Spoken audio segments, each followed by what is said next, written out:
Hello बच्चों, जैसा कि आप जानते हैं इंटीग्रल स्टार्ट कर चुके थे हम। तो इस लेक्चर में बेसिकली डिस्कस करने जा रहे हैं अपन मेथड ऑफ इंटीग्रेशन। ओके, कि अगर कोई क्वेश्चन बेसिक फॉर्मूलाज से नहीं हो रहा तो कैसे रिड्यूस करके वो बेसिक फॉर्मूलाज अप्लाई कर सकते हैं, या और कौन से डिफरेंट टाइप्स ऑफ फॉर्मूलाज होते हैं अपने पास में। ठीक है, so particular method of substitution basically differentiation में भी पढ़ा था अपन ने कि पर्टिकुलर अगर कोई क्वेश्चन डायरेक्टली डेरिवेटिव फाइंड नहीं हो रहा तो कुछ सब्स्टिट्यूट करके उसको सिंपलेस्ट फॉर्म में कन्वर्ट कर रहे थे। ओके, वो ही यहाँ पे करने जा रहे हैं अपन। ओके, तो सब्स्टिट्यूशन का मेन फंडा ये है।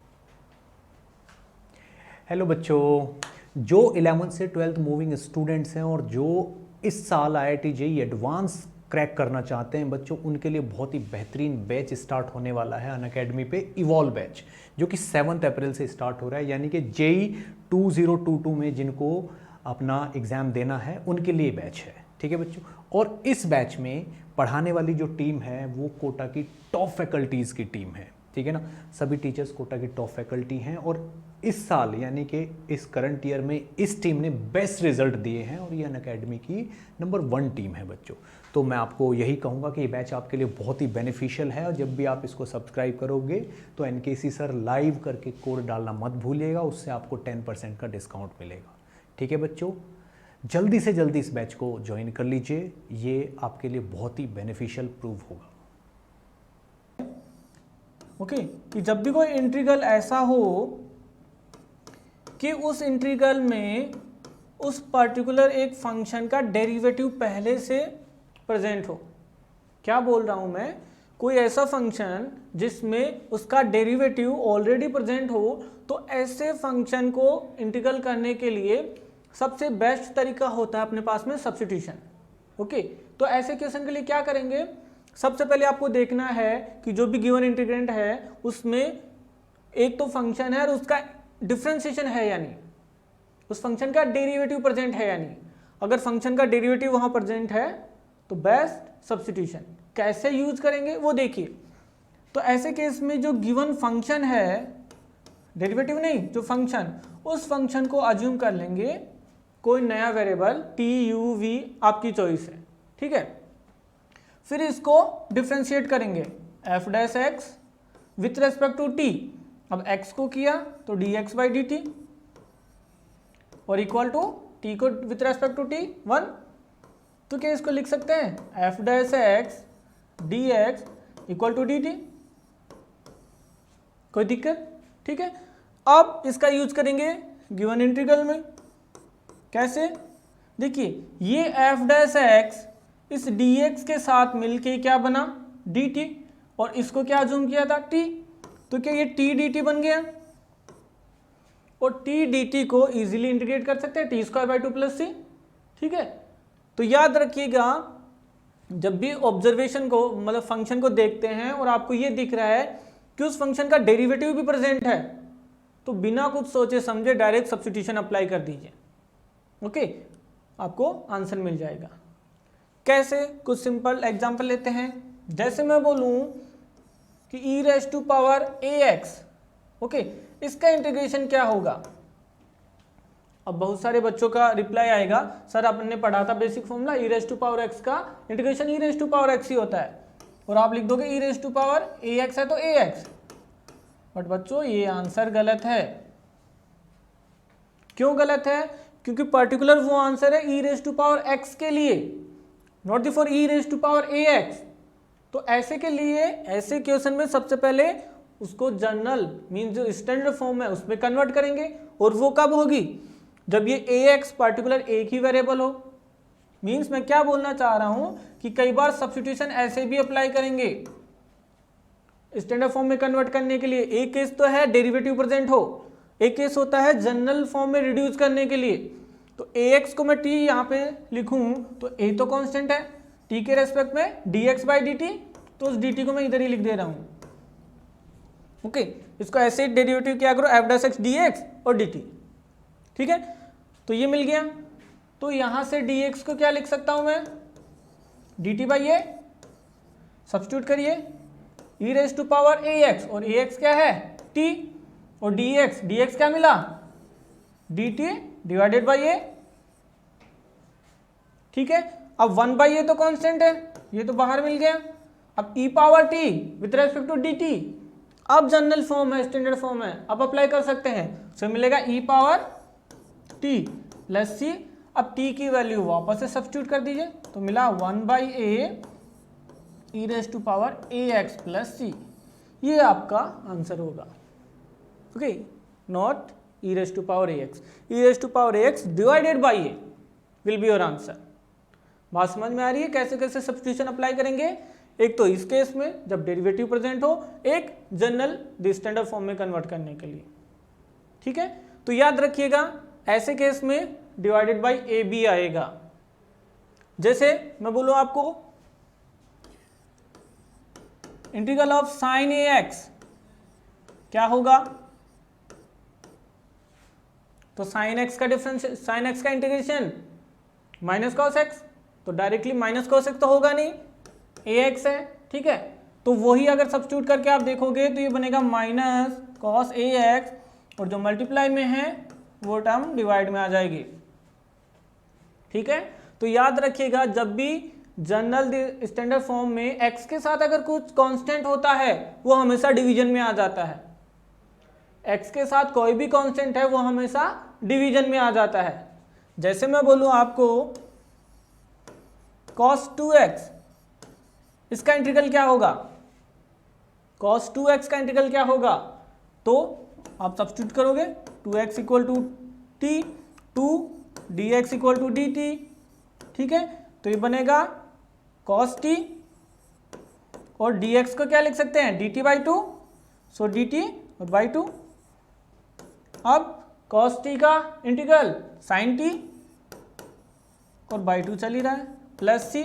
अब t की वैल्यू वापस सब्स्टिट्यूट कर दीजिए 2x, तो क्या बना ये sin 2x by 2 plus c। ठीक है, कोई दिक्कत? तो याद रखिएगा अगर x के साथ में कोई कांस्टेंट मल्टीप्लाई में है तो वो हमेशा डिवाइड में आ जाएगा। एडिशन में है या सब्ट्रैक्शन में है उस केस में नहीं आएगा, ओनली मल्टीप्लाई है। मल्टीप्लाई को डिवीजन भी बोल सकते हैं। जैसे यहाँ से सपोज 2 डिवाइड है तो उसको बोल देंगे कि 1 बाई 2 से मल्टीप्लाई है। यहाँ तक बात समझ में आ रही है? तो ऐसे केस में भी सब्स्टिट्यूशन अप्लाई करेंगे, या फिर इन्हीं को अपन अब नए फॉर्मूलाज में कन्वर्ट कर देंगे कि जब भी a मल्टीप्लाई हो रहा है तो याद रखना डिवाइड में a भी आएगा, b से हो रहा है तो डिवाइड में b आएगा। ठीक है, अब सब्स्टिट्यूशन का यूज करके अपने पास में कुछ नए फॉर्मूलाज हैं वो देखते हैं। जैसे मैं आपसे पूछूं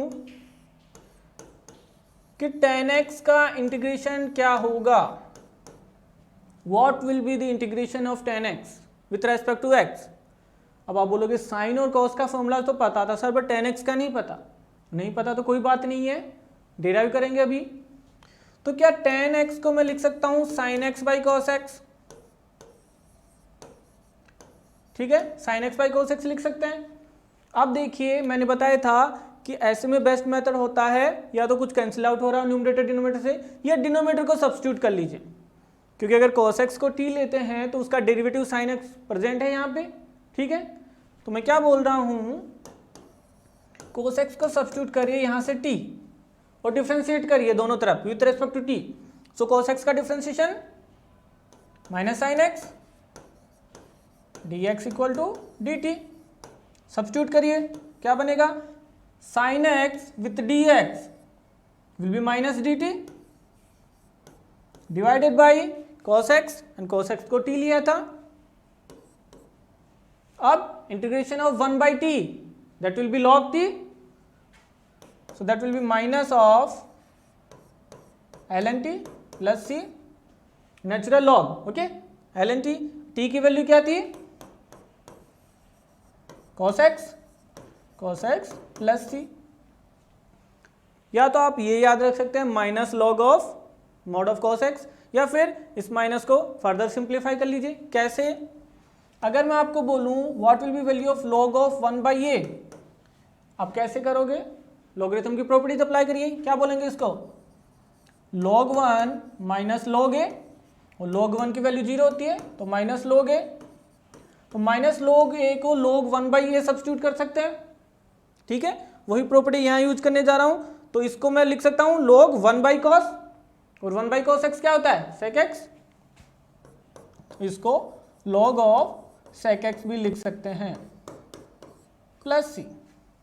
ठीक है, तो याद रखिएगा integration of tan x dx will be log of mod of sec x plus c. नया फॉर्मूला मिल गया। ठीक है, सिमिलरली अपन cos x का भी डिराइव कर सकते हैं, ओके, sec x का भी डिराइव कर सकते हैं और cosec x का भी डिराइव कर सकते हैं। तो मैं डायरेक्ट बता रहा हूँ, आप डिराइव करके देखना, अगर समझ में आ जाता है तो ठीक, नहीं तो कमेंट सेक्शन में जाके बताना, मैं फिर से वीडियो बनाऊंगा इसके ऊपर। ठीक है, cot x का क्या होगा, मैं डायरेक्ट बता रहा हूँ, ये बनेगा log of sin x plus c. अगर कंफ्यूजन है तो रिवर्स प्रोसेस करके देख लीजिए, मीन्स इसका डेरिवेटिव करूँ तो cot x मिलना चाहिए, तो log 1 by log x will be 1 by x means 1 by sin x and sin x differentiation cos x cos by sin cot। ठीक है, नेक्स्ट फॉर्मूला है integration of sec x dx। ये क्या बनता है, इसका फॉर्मूला होता है log of sec x plus tan x।